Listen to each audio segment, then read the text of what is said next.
guys, Webs here, and it's time to embrace the madness with Cthulhu, Deathrattle, Control Rogue. Cthulhu has actually been one of those cards that I've been wanting to abuse in some type of deck for quite a while. I've actually tried to do a Cthulhu Rogue deck a few times in the past, but all the draw engines that I had tried did not work that well, and the sad thing was, Rogue had no way to actually control the board, with Banish not being in Standard anymore. But with the introduction of Forsaken Lieutenant, you can actually abuse Explosive Sheep as a way to board clear your opponent's board for up to 8 damage between the Explosive Sheep, Forsaken Lieutenant, and a Snowfall Graveyard. This was actually pretty insane, as there's so many ways in this deck to actually duplicate the Deathrattle of Explosive Sheep, thus allowing you to control the board even if you don't play that many minions. This deck definitely isn't the easiest one to pilot in the world. The main reason I say this is because you need to know when to actually trigger a Explosive Sheep Deathrattle. If you trigger one of its Deathrattles too early, you might run out of the Deathrattles later in the game, so you can actually last until you can chip away at your opponent with either your other control tools in the deck or a final Cthulhu, which you can actually duplicate with Kenwu. For mulligans, most of the 1-cost cards are actually pretty good to actually keep in your opening hand. The only one that I would not recommend is Secret Passage, as you want to use that to draw into your Cthulhu pieces later in the game on like a turn 6 or so. If you can choose between triggering the combo on Brain Freeze or Wand Thief, always go for the Wand Thief, just because that'll give you more answers, while you can still freeze your opponent's minions, and hopefully the answer you generated off of Wand Thief will get rid of the minion on the next turn. For 2-drop cards that you usually want to keep in your opening hand, Blood Mage is pretty good, just because of the fact I'd rather have a guaranteed Explosive Sheep Deathrattle off of a sketchy information, and he's really just included in here because he can actually scale up your Cthulhu pieces so they can be better board clears. And Swindle is also a great card to keep in your opening hand, as it will let you draw into other Cthulhu pieces and other minions, but you don't really need to worry that much about getting the combo off of Swindle. Drawing a spell off of Swindle is what you're really using the card for. And finally, the last card I would keep in my opening hand would probably be Sketchy Information, just because it allows you to have a guaranteed board clear on turn 3, when your opponent is most likely going to be having a large field at that point, because you can also use a hero power to chip away at a minion with 3 HP and still get a board clear off of Explosive Sheep. Forsaken Lieutenant is also a card you might want to consider, depending on what the matchup actually is and how big of a board clear that you actually need. With that being said, let's go into some interesting games. Alright, time for a game against another rogue. Now the question is, what style of rogue is it actually? I really do wish rogue had more alternate hero skins that were actually pretty cool. The only one that I can think of off the top of my head that is cool is the Valera for the Chinese New Year, and I really regret not picking that up last year. Okay, so this opening hand is really bad. The Explosive Sheep isn't the worst thing, just because most rogue decks are very minion based, but it isn't something that we want to see. Same thing can be said with Scabs. Okay, so we can prep and draw into our second Explosive Sheep, which is again not what we wanted to see. We do have a lot of removal tools though for our opponent, which is actually pretty good. Okay, so they are a Deathrattle type of rogue, or maybe they're Thief Rogue. Thief Rogue actually will use Reconnaissance as a way to generate a card to discount their nulls. Just gonna hero power, attack, and pass turn. Okay, double agent. It's going to be annoying to get rid of without having 2 Explosive Sheeps on board, or a sketchy information that doesn't actually do what we need it to do anymore. But we can kill one of them right there, drawing into our third Cthulhu piece. This is actually pretty good if we're looking to play Cthulhu as our blink on this game. We just need to chip away at their HP bit by bit, and we will win. Okay, so they got a Peddler off of Reconnaissance. It's actually a pretty cool card to get off of Reconnaissance if you're trying to look through your deck for certain combo pieces. Just going to instantly put down Eye of Cthulhu. There's no reason not to here, though it does not kill their minion, which is not good. It does put it in Explosive Sheep range though, which I guess is the benefit. A second Reconnaissance. The null is not what we wanted to see right now. Though we can instantly kill it with a Maw of Cthulhu, which isn't too bad. And the next turn we actually have a graveyard, so we can actually make our explosive sheep do 4 damage instead of 2, which is actually pretty good. Gangster. Actually, this is going to be a really funny turn. Sure, we won't be able to kill the 4/5, but we can force them to kill our entire board, or their entire board, with a card, or we could just play scabs. We could ignore everything that I was thinking about. We do burn 1 card of theirs right there. Giving them the double agent back was kind of a mistake, but at the same time, it isn't the worst thing in the world that we could have done. Then they're going to coin out the gangster again. Gonna use 1 to go face and then 1 to put it in lethal range of explosive sheep, so we can actually control the board here. Play down Body of Cthulhu as our final card for the turn, and now we're just missing 1 piece, which is Heart of Cthulhu, I think, and we have the entire Cthulhu in our deck. Okay, so they got a Dire Wolf. It's actually not the worst thing they could have got. Any of the primes is a way better target in my opinion off of reconnaissance than something like that. And again, those are legendaries, so it would make sense they'd be better targets. Swindle, okay.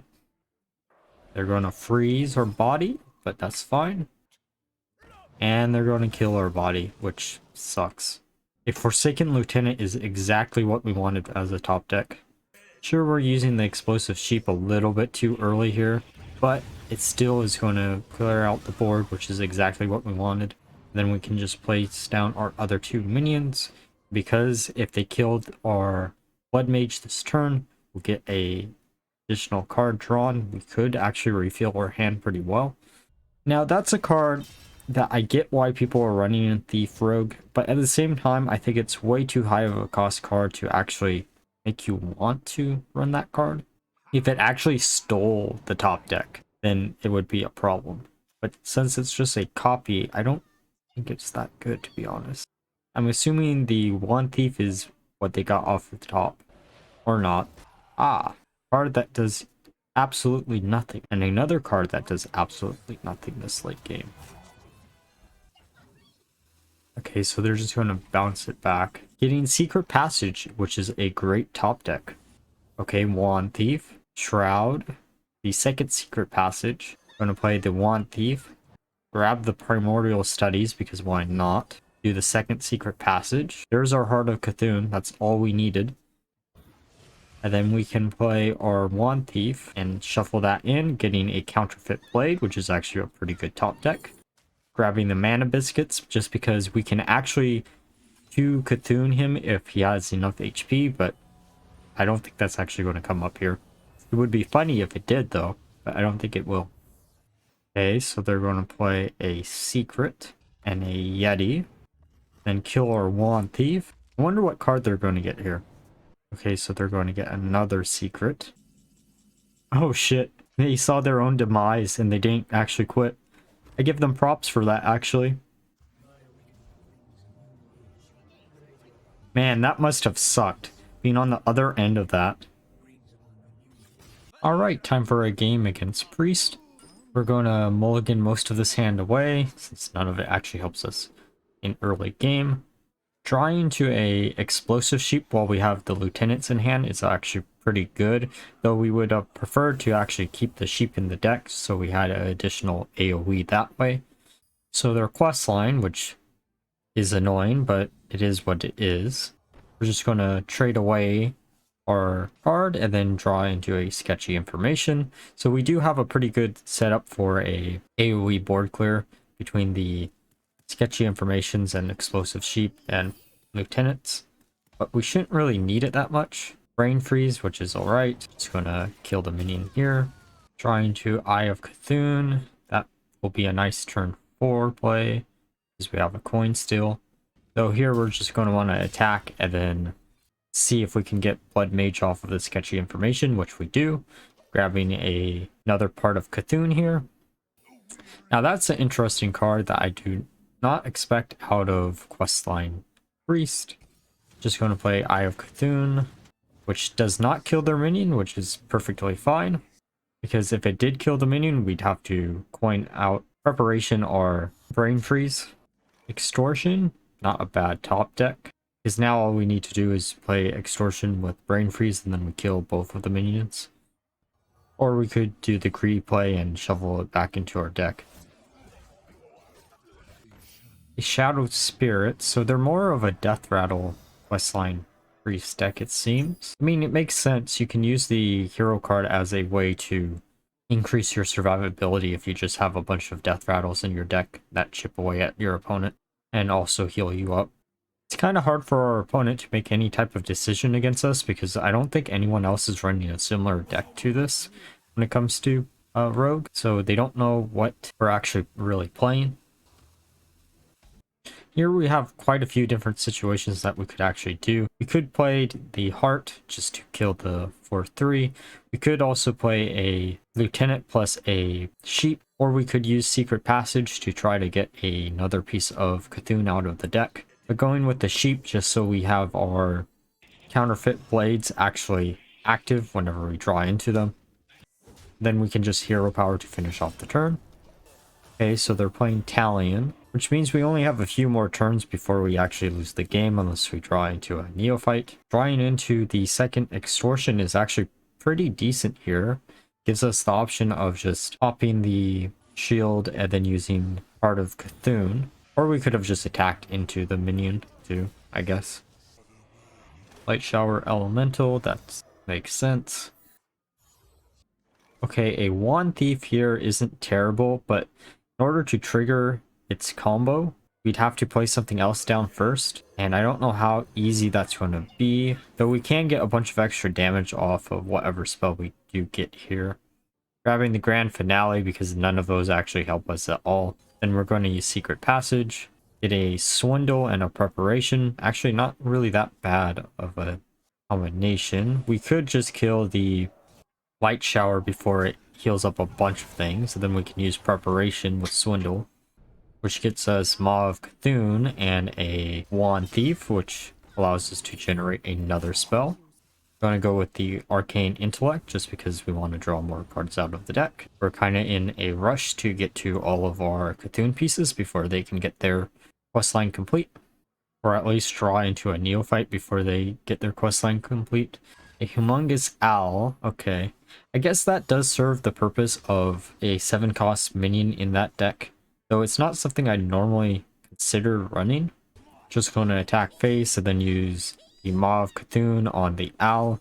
Hopefully it'll hit one of our minions and not our face. And it hits our Deathrattle, which is actually the best thing it could hit. Now use Preparation to draw 2 cards. Getting a Explosive Sheep, which is not really good, and we have a sketchy information in our hand.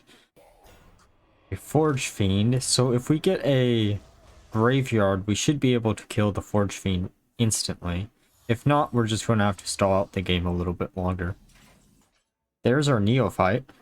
Going to bounce back one of the Wand Thieves just to try to get some type of answer out of it. Here we kind of have a tough decision, but the Ring Toss is probably the best one we could make. Going to draw 2.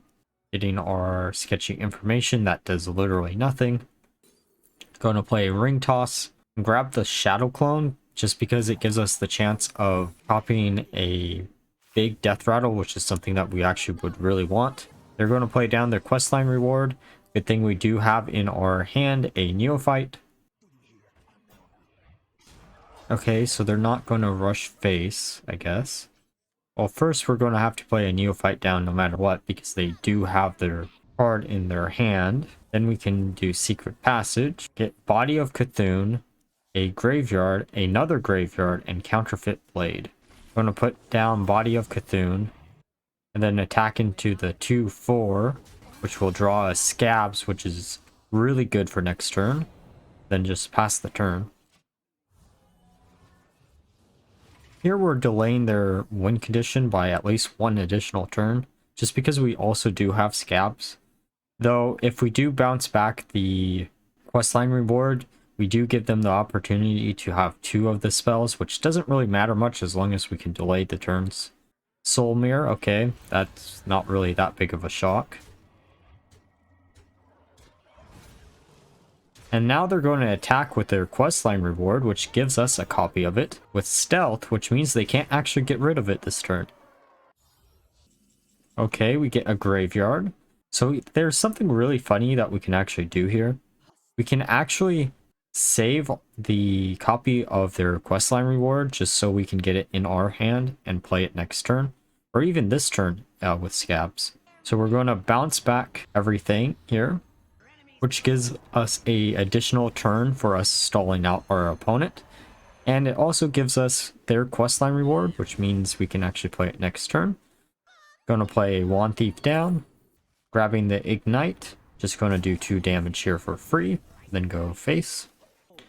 They drew into Explosive Sheep, but it got milled. The downside is we gave them an additional copy of their reward, but at the same time we got a copy of the reward, so we should be perfectly fine. Alright, so the first thing that we're going to want to do is play down our copy of the questline reward and kill their 7/7. Let's see what we generate off of a Wand Thief. Rigged Fair Game is actually the perfect card here, just because they have no way to get to our face this turn. And then we can delay their win condition by an additional turn. And we only have 4 cards in the deck, so we have about a 75% chance of actually drawing into their win condition before they can actually play theirs. Though we could also draw into Cthulhu, which would also win us the game, but it's more funny to actually play their win condition against them than it is our own. And this is the entire reason why Neophyte was included in this deck. Without it, we would have lost this game about 3 or 4 turns ago. Rigged Fair Game draws us into Counterfeit, and the Purified Shard. It's all we needed. Get wrecked. Alright, now that we're through the games, let's discuss my final thoughts on the deck. So while this deck was a pet project of mine, I can definitely say this deck was a lot better than most people will actually expect it to be. The fact that you can use Explosive Sheep to actually clear out most of your opponent's board, even if they have 8/8 minions, is quite insane, especially because of the amount of AoEs that you actually have in the game. And you can actually win the games without using Cthulhu as a finisher most of the time. While it might not look like there are many ways in this deck to actually chip away at your opponent, there are actually quite a few, just because of the fact that you can use Wand Thief to generate more cards to do something against your opponent, and Shadowcraft or Scabs was a great finisher tool most of the time, while Counterfeit Blade also served as a way to always go face while having access to a AoE board clear. This is definitely a deck that I spent a lot of time actually playtesting, and there are a lot of different strategies that I tried out within the deck. Some that included more draw power through Deathrattles or stealth, or by including Popsy Cooler over the Explosive Sheeps for freezing my opponent's board, but Explosive Sheep was inspired by Grand Finale Mage or a Hero Power Mage deck where you don't want to run that many spells within the Mage deck, and this is basically the perfect home for a card like that. It allows you to board clear a lot more than you actually would ever expect in a rogue deck, and that actually makes this deck quite strong. While I would not say this is probably a tier 1 deck, it probably is around a tier 2 or maybe tier 3-ish deck. But if it's tier 3, it would be quite high in tier 3. And it is quite fun to actually play, as no one's going to expect something like this out of a rogue. There are also some other cards that I considered for the deck, such as Shadow Step, but Tenwu was the card that I included in here to bounce back Cthulhu in case I needed a second Cthulhu, but that never really came up, so I didn't want to include Shadow Step and take up more space just for a one-off card that I may or may not ever actually get access to. A last-minute inclusion for this deck was Cult Neophyte. This card was honestly included in the deck because I kept running into Questline Priest, which I kept losing when I needed 1 or 2 more turns to actually win the game through Cthulhu.